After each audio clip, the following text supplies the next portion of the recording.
ಎಲ್ಲರೂ ಹೇಗಿದ್ದೀರಾ? ನಾನಿವತ್ತು ವಡಾ ಪಾವ್ ಮಾಡ್ತಾ ಇದ್ದೀನಿ. ಇದಕ್ಕೆ ಏನೆಲ್ಲ ಬೇಕು ಅಂತ ಒಮ್ಮೆ ನೋಡೋಣ. ಮೊದಲಿಗೆ ನಾನು ವಡಾ ಪಾವ್ಗೆ ಬೇಕಾಗಿರುವಂಥ ಚಟ್ನಿ ಮಾಡ್ಕೊಳ್ತಾ ಇದ್ದೀನಿ.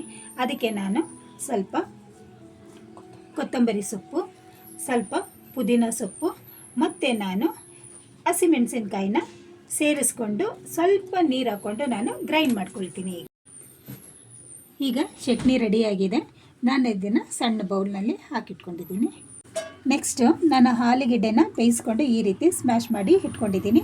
ಈಗ ಬೋಂಡಕ್ಕೆ ಏನೆಲ್ಲ ಬೇಕು ಆ ಪದಾರ್ಥಗಳನ್ನ ಇಲ್ಲಿಗೆ ನಾನು ಸೇರಿಸ್ಕೊಳ್ತೀನಿ. ಮೊದಲಿಗೆ ನಾನು ಸಣ್ಣದಾಗಿ ಕಟ್ ಮಾಡಿ ಇಟ್ಕೊಂಡಿದ್ದಂತಹ ಈರುಳ್ಳಿನ ಹಾಕ್ಕೊಳ್ತಾ ಇದ್ದೀನಿ. ಮತ್ತು ಸ್ವಲ್ಪ ಕೊತ್ತಂಬರಿ ಸೊಪ್ಪು, ಸ್ವಲ್ಪ ನಾನು ಚಿಲ್ಲಿ ಪೌಡ್ರ್ ಹಾಕ್ಕೊಳ್ತಾ ಇದ್ದೀನಿ, ಸ್ಪೂನು ಅರಿಶಿನ ಹಾಕ್ಕೊಳ್ತಾ ಇದ್ದೀನಿ, ಸ್ವಲ್ಪ ಜೀರಿಗೆ ಹಾಕ್ಕೊಳ್ತಾ ಇದ್ದೀನಿ, ಸ್ವಲ್ಪ ಹಿಂಗು ಹಾಕ್ಕೊಳ್ತಾ ಇದ್ದೀನಿ. ನೆಕ್ಸ್ಟ್ ರುಚಿಗೆ ತಕ್ಕಷ್ಟು ಉಪ್ಪನ್ನ ಸೇರಿಸ್ಕೊಳ್ತಾ ಇದ್ದೀನಿ. ಈಗ ಇದನ್ನೆಲ್ಲ ಒಮ್ಮೆ ಚೆನ್ನಾಗಿ ಮಿಕ್ಸ್ ಮಾಡ್ಕೊಳ್ತಾ ಇದ್ದೀನಿ. ಬೌಲ್ಗೆ ನಾನು ಬೋಂಡಾಗೆ ಕೋಟಿಂಗ್ ಮಾಡ್ಕೊಳ್ಳಿಕ್ಕೆ ಫಸ್ಟಿಗೆ ಕಡಲೆ ಹಿಟ್ಟನ್ನು ಹಾಕ್ಕೊಳ್ತಾ ಇದ್ದೀನಿ. ಪುನಃ ಅಕ್ಕಿ ಹಿಟ್ಟು ಸೇರಿಸ್ಕೊಳ್ತಾ ಇದ್ದೀನಿ.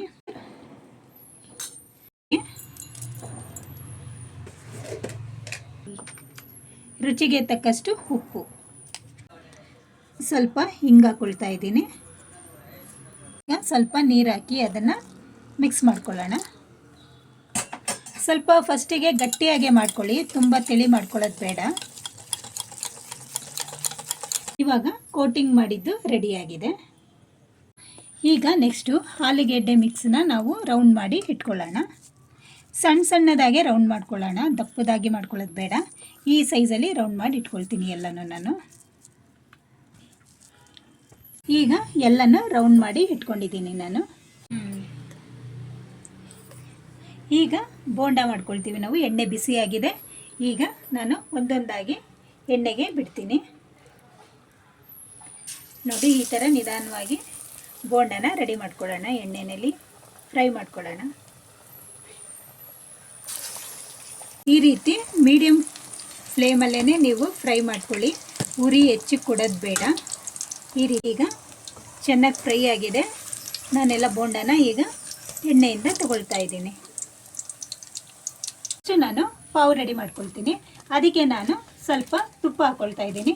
ನೀವು ಬೇಕಿದ್ದರೆ ಬೆಣ್ಣೆ ಸಹ ಹಾಕ್ಕೊಳ್ಬೋದು. ನಾನು ತುಪ್ಪ ಯೂಸ್ ಮಾಡ್ತಾ ಇದ್ದೀನಿ. ಈಗ ಈ ರೀತಿ ಕಟ್ ಮಾಡಿ ಇದನ್ನು ನಾವು ಫ್ರೈ ಮಾಡ್ಕೋಬೇಕು. ಸ್ವಲ್ಪ ಆಗಿದೆ. ಇದನ್ನು ನಾನು ಪ್ಲೇಟ್ಗೆ ಹಾಕ್ಕೊಳ್ತೀನಿ. ಇಷ್ಟು ನಾನು ಚಟ್ನಿ ರೆಡಿ ಮಾಡ್ಕೊಂಡಿದ್ದನ್ನು ಇಲ್ಲಿ ಈಗ ಹಾಕ್ಕೊಳ್ತಾ ಇದ್ದೀನಿ. ಹಾಕ್ಕೊಂಡು ಸ್ವಲ್ಪ ಸ್ಪ್ರೆಡ್ ಮಾಡ್ಕೊಳ್ಬೇಕು. ಚಟ್ನಿ ಮೇಲೆ ನಾನು ಬೋಂಡನ ಇಡ್ತಾ ಇದ್ದೀನಿ.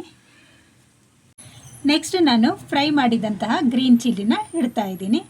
ಈಗ ವಡಾ ಪಾವ್ ರೆಡಿಯಾಗಿದೆ. ನೋಡಿ ಎಷ್ಟು ಚೆನ್ನಾಗಿ ಬಂದಿದೆ. ತಿನ್ನಲಿಕ್ಕೂ ಇದು ಅಷ್ಟೇ ರುಚಿಯಾಗಿರುತ್ತೆ. ಎಲ್ಲರೂ ಇಷ್ಟಪಟ್ಟು ತಿನ್ನುವಂಥ ವಡಾ ಪಾವ್ ರೆಡಿಯಾಗಿದೆ. ವಡಾ ಪಾವ್ ಎಷ್ಟು ಚೆನ್ನಾಗಿ ಕಾಣಿಸ್ತಾ ಇದೆ. ನನ್ನ ವಿಡಿಯೋ ನಿಮಗೆಲ್ಲ ಇಷ್ಟ ಆಗಿದೆ ಅಂತ ತಿಳ್ಕೊಳ್ತೀನಿ. ನನ್ನ ವಿಡಿಯೋನ ಲೈಕ್ ಮಾಡಿ, ಶೇರ್ ಮಾಡಿ, ಚಾನಲ್ನ ಸಬ್ಸ್ಕ್ರೈಬ್ ಮಾಡಿ. ಥ್ಯಾಂಕ್ ಯು, ಧನ್ಯವಾದಗಳು.